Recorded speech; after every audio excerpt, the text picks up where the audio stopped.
રામ મિત્રો, આપણે આજે વાતચીત કરવાના છીએ કે રાજકુમાર જાટ કેસ મામલે હાઈકોર્ટની અંદર શું સુનવાઈ થઈ અને એવું તો શું થયું કે કોર્ટને તારીખ પે તારીખ અને સરકારી વકીલને ગેરહાજર રહેવું પડ્યું. આ દરેક વસ્તુ ઉપર આપણે ડિટેલમાં ચર્ચા કરીશું. પરંતુ એ પહેલાં આપ મારી ચેનલમાં નવા આવ્યા તો મારી ચેનલને લાઈક, સબસ્ક્રાઈબ અને ફોલો કરી દો, જેથી હું આપણા માટે આવા અદ્ભુત વિડીયા બનાવતો રહું. તો મિત્રો, વાતચીત કરવી છે ગુજરાતમાં બનેલા ગોંડલના એ કેસની. રાજકુમાર જાટના કેસને સમગ્ર દેશની અંદર અને ગુજરાતની અંદર બધા જ લોકો પરિચિત છે. અલગ અલગ ટેલિવિઝન માધ્યમથી તમે બધું જ જોયું કે કેવી રીતે કેસની સમગ્ર પ્રોસેસ ચાલી. પરંતુ એ કેસ મામલે હવે એફઆરઆઈ લેવામાં આવતી નથી. એટલે કે મામલો સાફ છે, એફએલએસ રિપોર્ટની અંદર 42 કહાયા છે, તેમ છતાં પણ એફઆરઆઈ લેવામાં આવતી નથી. તો આ મામલે રાજકુમાર જાટના પિતા એટલે કે રતનલાલ જાટ એ હાઈકોર્ટની અંદર ગયા હતા અને હાઈકોર્ટમાં 9 તારીખે એની સુનવાઈ હતી. તો 9 તારીખે શું શું સુનવાઈ થઈ, શું શું વસ્તુઓ રજૂ થઈ અને કઈ કઈ વસ્તુઓ શંકાના ઘેરામાં આવી, આ દરેક વસ્તુ આપણે કોર્ટ રૂમની અંદર શું બન્યું એના વિશે આપણે ડિટેલમાં ચર્ચા કરીશું. બાકી બીજી બધી વાતચીતથી તમે પરિચિત છો, પરંતુ એ દિવસે એટલે કે 9 તારીખે સુનવાઈની આખરી ડેટ હતી ને એ દિવસે એવી સુનવાઈ કરવાની હતી કે આ મામલે ફરિયાદ દાખલ કરવી તો કોના ઉપર કરવી ને કોના ઉપર ન કરવી. પરંતુ એ દિવસે એ વસ્તુ ન થઈ, જેના પાછળનું કારણ હતું કે સરકારી વકીલ એ ગેરહાજર રહ્યા. અને તો સરકારી વકીલ કેમ ગેરહાજર રહ્યા અને હવે કઈ તારીખે સુનવાઈ થશે બધી જ ડિટેલમાં આપણે ચર્ચા કરીશું. તો સતત ન્યાય માટે ઝઝુમતા રતનલાલ જાટ એટલે કે રાજકુમારના પિતા એ રાજસ્થાનથી લઈ, સંસદથી લઈ, સડકથી લઈ અને ત્યારબાદ રાજસ્થાનની વિધાનસભાથી લઈ, ગુજરાતી મીડિયાથી લઈને બધે જ અલ્લાબોલ થઈને રાજકુમાર જાટનું કોઈ પણ કારણસર મૃત્યુ થયું છે, એટલે કે એમને મારામારી કરવામાં આવી છે આવું એફએલએસ રિપોર્ટ કહેતો હોવા છતાં પણ પોલીસ એફઆરઆઈ લેવા માટે સક્ષમ નથી. એટલે કે રાજકોટ પોલીસ એ એફઆરઆઈ લેવા માટે સક્ષમ નથી, ફરિયાદ દાખલ કરાવવા માટે સક્ષમ નથી. એટલા માટે રતનલાલ જાટ એ હાઈકોર્ટમાં ગયા અને ન્યાયાલયની અંદર ગયા. અને જ્યારે ન્યાયાલયની અંદર એવો પહોંચ્યા અને ન્યાયાલયની અંદર જ્યારે એમને બધા જ રિપોર્ટો રજૂ કર્યા ત્યારે ન્યાયાલય પણ ચોંકી ગયું. વાતચીત એવી હતી મિત્રો કે જ્યારે વાતચીત એમ હતી કે અકસ્માતથી થયો. કોર્ટે પહેલો પ્રશ્ન કર્યો કે મૃત્યુ અકસ્માતથી થયું, ત્યારે તેમના ડિફેન્સની અંદર રાજકુમાર જાટના પિતા એટલે કે રતનલાલ જાટ અને તેમના વકીલ એમને પેશકશ કરી કે જો અકસ્માતથી મૃત્યુ થયું હોય તો 42 ઘા કેવી રીતે વાગ્યા. 42 ઘા, ત્યારબાદ ગુદાના ભાગની અંદર એટલે કે તમે સમજી શકો છો તેમાં 7 સેન્ટીમીટર ઊંડો ઘા કેવી રીતે. આ બધું સાંભળીને તો કોર્ટને પણ એક ટાઈમ નવાઈ લાગી. ઘણા બધા મામલાઓ એવા હતા જે કોર્ટની અંદર પ્રશ્નો પૂછવામાં આવ્યા, જેનો કોર્ટ જોડે કોઈ ક્લિયરન્સ ચોંકાવી નોખે એવા જવાબો હતા. ઉચ્ચ ન્યાયાલયની સામે ઘણા બધા પ્રશ્નો એવા હતા જેમાં વારંવાર એના 3 જોડી કપડાં કેવી રીતે બદલવામાં આવ્યા. 2 વાગે ત્યાંથી ગુમ થયો તો બીજી સાંજે 5 વાગ્યા સુધી 60 કિલોમીટર ચાલીને કેવી રીતે પહોંચ્યો.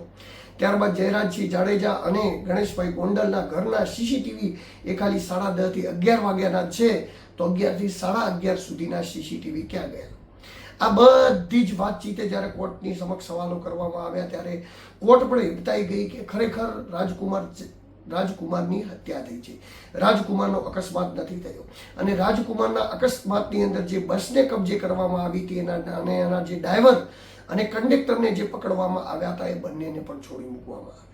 જો એ બંને જોડે પૂછપરછ કરી હોત, તપાસ કરી હોત તો કંઈક ને કંઈક નવું ખુલ્લોત. પરંતુ એમને જામીન આપીને તપાસ ચાલતી હોય અને એમને છોડી મૂકવામાં આવે તો પછી આની તપાસ યોગ્ય દિશામાં થઈ રહી નથી. એટલા માટે કરીને તો રતનલાલ જાટ એ સીબીઆઈ તપાસની માંગ કરી રહ્યા છે. સીબીઆઈ તપાસની માંગ સાથે એઓ હાઈકોર્ટની અંદર ગયા, પરંતુ હાઈકોર્ટની અંદર જ્યારે આ બધા ખુલાસા થતા હતા ને આ બધું જે થતું હતું એ જ દિવસે દૂધનું દૂધ અને પાણીનું પાણી થઈ ગયું. પરંતુ વાતચીત કંઈક એવી બની કે આ બધી જ પ્રકારના ખુલાસા જ્યારે કોર્ટ સમક્ષ ગયા ત્યારે કોર્ટે પૂછ્યું કે સરકારી વકીલ ક્યાં છે. ત્યારે એવું જાણવા મળ્યું કે સરકારી વકીલ ગેરહાજર છે અને સરકારી વકીલ આજે નહીં આવે. સરકારી વકીલ આજે નહીં આવે એવું સાંભળીને કોર્ટે બીજી તારીખ પણ આપી દીધી. જે 9 તારીખે ચાલતું હતું એ 16 તારીખે ચાલશે. એટલે કે 16 તારીખે આમાં ફેસલો થવાનો છે. હવે 16 તારીખે આમાં શું ફેસલો આવી શકે અને શું નહીં આવી શકે એના વિશે આપણે થોડી વાતચીત કરી લઈએ.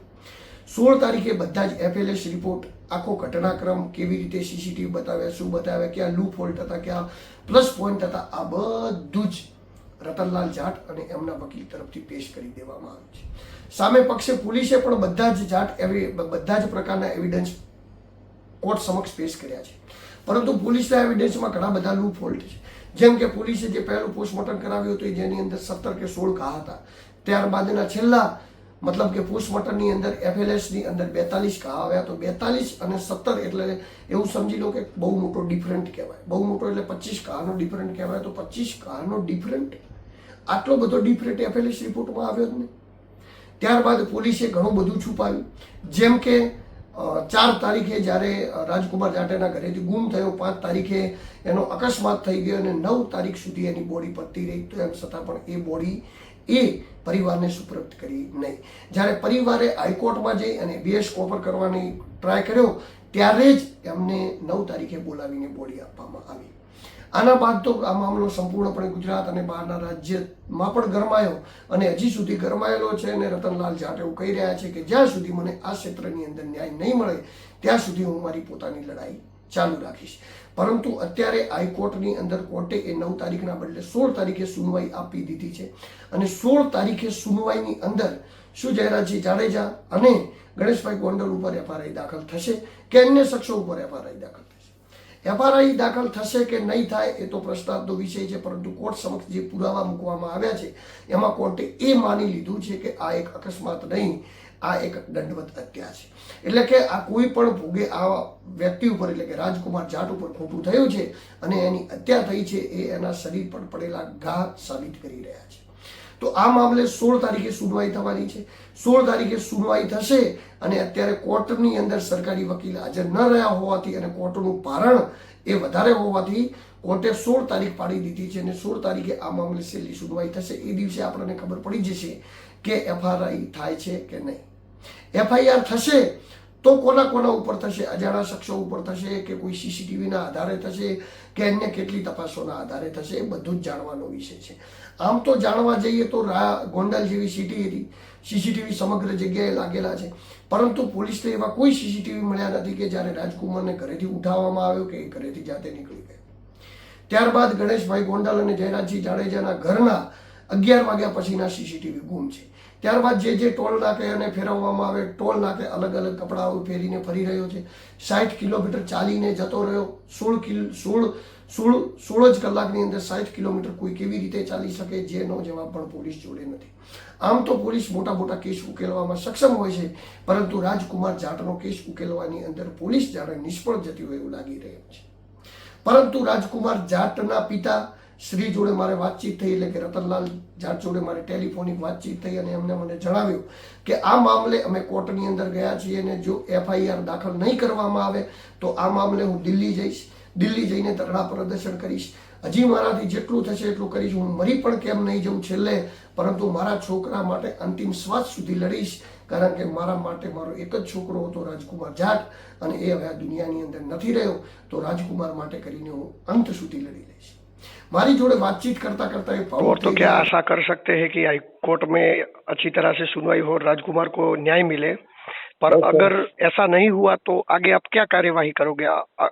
अगर ऐसा नहीं हुआ ना सर, अगर ऐसा माननीय हाई कोर्ट और CBI के आदेश नहीं देते हैं तो मैं अभी मतलब जंतर मंतर पे जाकर अनशन करूंगा. मर भी जाऊंगा मेरे बेटे के लिए तो कोई बात नहीं, बेटा तो चला गया, मैं भी मर जाऊंगा. लेकिन हिंदुस्तान में इतने बड़े प्रजातंत्र में अगर एक आम आदमी को न्याय नहीं मिलता तो कोई मतलब नहीं, फिर इस देश में रहने का क्या मतलब है? मैं तो न्याय तो चाह रहा हूँ सर. हम सब समझ सकते हैं कि क्या बीतती होगी जिनका बेटा गया होगा उस पिता पे, पर अब क्या करें? हाँ, हम भी मतलब कमजोर है, ये प्रशासन के आगे हम आवाज उठा सकते हैं. इसमें देखो ना सर कि इन्होंने पहला पंचनामा किया, इनमें 11 चोटें बताई. पहला पोस्टमार्टम इन्होंने किया, उसमें 17 चोटें बताई. और FSL जो भगवान की दया से हमारे कहने से फिर हम बॉडी हैंड ओवर करने गए थे, 10 तारीख को किया था, तो वो कुछ भगवान की सत्ता हुई और उस समय वो FSL हो गया. और मतलब 3 डॉक्टरों की पूरी 11 डॉक्टरों की टीम थी, वो 3 डॉक्टरों के मतलब बैठे थे उसमें. वो जो रिपोर्ट आई थी उसमें 42 इंजरीज आई थी. बहुत गहरे गहरे घाव आए थे उसके. गुदा द्वार में 7 इंच का गहरा घाव पटक रखा है सर. कौन से एक्सीडेंट में? सही बात है, कौन से अकस्मात में ये होता? सारी चीजें सुनी है, सारी चीजें देखी है हमने और पूरे गुजरात ने देखी है, पूरे देश ने देखी है. सर आपको न्याय मिलेगा, आपके बेटे को न्याय मिलेगा. आप न्याय तंत्र पे भरोसा रखो और आगे कुछ अपडेट है तो हमें बताता रहना, हम आपसे बातचीत करते रहेंगे. જી, बिल्कुल बताऊंगा नमस्कार। सर, बिल्कुल बिल्कुल। જેની ટેલિફોનિક વાતચીત પણ મારા જોડે છે. પરંતુ મિત્રો, વાતચીત અહીંયા એવી છે કે જ્યારે એવો વાતચીત કરતા કરતા ભાવુક થઈ ગયા તો તમે વિચાર કરો કે જ્યારે કોઈ પણ દીકરો જેના માટે બાપ પોતાનું જીવન નિશાવર કરી રહે છે એવા દીકરાનો જીવ જ્યારે જતો રહે છે ને એને ખબર નથી પડતી કે કેવી રીતે ગયો, શું થયું, કેવી રીતે એને મારવામાં આવ્યો, તો એ બાપની ઊંઘ આવતી હશે કે નહીં આવતી? એ બાપ રાત્રે ઊંઘી શકતો હશે કે નહીં ઊંઘી શકતો? આ જગ્યા ઉપર તમે તમારી જાતને મૂકીને જુઓ. આ જગ્યા ઉપર કોઈ પણ વ્યક્તિ પોતાની જાતને મૂકીને જુઓ. જ્યારે ગણેશભાઈ ગોંડલ એ જેલમાં હતા ત્યારે જયરાજસિંહ જાડેજા ઉપર શું વીતતી હશે એ વિચારીને પણ એવો જોઈ શકે છે. કારણ કે બાપ એ બાપ હોય છે, દીકરો એ દીકરો હોય છે. જ્યારે તમારા પોતાના ઘર પરિવાર ઉપર કોઈ મુસીબત આવી પડે છે અને ક્યાંક એવું થાય છે ત્યારે તમને ખબર પડે છે કે તમારા ઉપર શું વીતે છે અને એના પરિણામે શું તમારા ઉપર પરિસ્થિતિ થઈ શકે છે. પરંતુ કોર્ટે અત્યાર પૂરતી તો તારીખ 16 તારીખ આપી દીધી છે. 16 તારીખે ઉચ્ચ ન્યાયાલય શું ફેસલો લે છે જોવાનું રહ્યું. પરંતુ એ પહેલા બધા જ FLS રિપોર્ટ એ કોર્ટની સમક્ષ પેશ કરવા દેવામાં આવ્યા છે અને પોલીસે જે રિપોર્ટ બનાવ્યા હતા એ રિપોર્ટની કોર્ટે ક્યાંક ને ક્યાંક ધજિયા ઉઠાવી છે. એટલા માટે જ કરીને સરકારી વકીલ એ હાજર રહ્યા નથી. પોલીસે જે નોંધ્યું હતું, જે અકસ્માત નોંધ્યું હતું, કોર્ટને પહેલી નજરે બિલકુલ એવું લાગતું નથી કે અકસ્માત હોય. કોર્ટને પણ આ વિષયની અંદર શંકા ગઈ છે અને કોર્ટે એવી આશંકા વ્યક્ત કરી છે કે કદાચ આ હત્યા થઈ શકી હોય અને જેના માટેની અંતિમ સુનવાઈ એ 16 તારીખે થશે. તો અત્યારે તો પોલીસના લૂપ ફોલ્ટ ત્યાં આવી ગયા છે સામે. પોલીસના લૂપ ફોલ્ટ જોઈ અને કોર્ટ પણ જોઈએ તો આકરા વલણમાં છે. હવે જોવાનું રહ્યું કે 16 તારીખે શું ફેસલો કરવામાં આવે છે અને રાજકુમાર જાટને ગુજરાતની અંદરથી, ગુજરાત ન્યાયાલયની અંદરથી ન્યાય મળે છે કે નથી મળતો એ જોવાનો વિષય રહ્યો. પરંતુ અત્યારે આ કેસની અપડેટમાં આટલું જ. 16 તારીખે શું થશે, એના વચ્ચે શું થશે, આ કેસને લઈને જેટલી પણ અપડેટ મારા સુધી આવતી રહેશે એ ડાયરેક્ટ જ હું તમારા સુધી પહોંચાડતો રહીશ.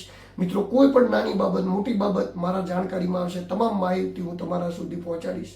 નમસ્કાર, રામ રામ. હું દિલુ ચૌધરી અને તમને જો મારા આવા વિડીયો ગમતા હોય તો મારી ચેનલને લાઈક, સબસ્ક્રાઈબ અને ફોલો કરી દેજો જેથી હું આપના માટે આવા અદ્ભુત વિડીયો બનાવતો રહું.